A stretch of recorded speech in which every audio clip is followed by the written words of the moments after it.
স্বামীর কলার ধরে স্ত্রী বলে উঠল, যদি পুরুষ হও তাহলে এখনই আমাকে তালাক দিয়ে দাও। তোমার মতো মানুষের সাথে আর সংসার করতে চাই না।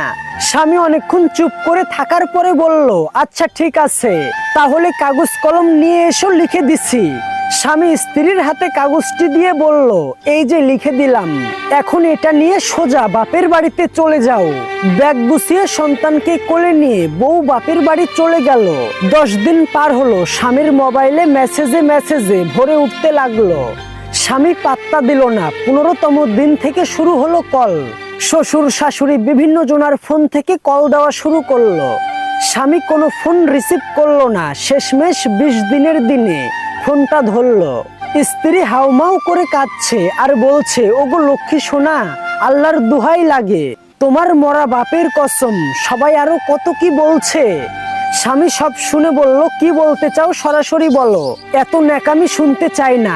স্ত্রী বলল, ওগো আমি বুঝতে পারিনি, তুমি ছাড়া আমার কে আছে, তোমাকে ছাড়া আমি কি করে বাঁচবো বলো। স্বামী বলছে, তুমিই তো বললে পুরুষ হলে তালাক দাও। স্ত্রী বলছে, তুমি পুরুষ, আমি মহিলা, আমার ভুল হয়েছে। স্বামী বলল, আচ্ছা ভেবে দেখি, কিন্তু এর আগে তোমাকে একটা কাজ করতে হবে। স্ত্রী বলল, যা বলবে তাই করব। স্বামী বলছে, এখন তো এগুলো বলবে, এত ব্যস্ত হয়েও না, ভেবেচিন্তে কাজ করতে হবে। আগে বলো, তোমাকে যে কাগজটা দিয়েছিলাম সেই কাগজটা কি তোমার কাছে আছে?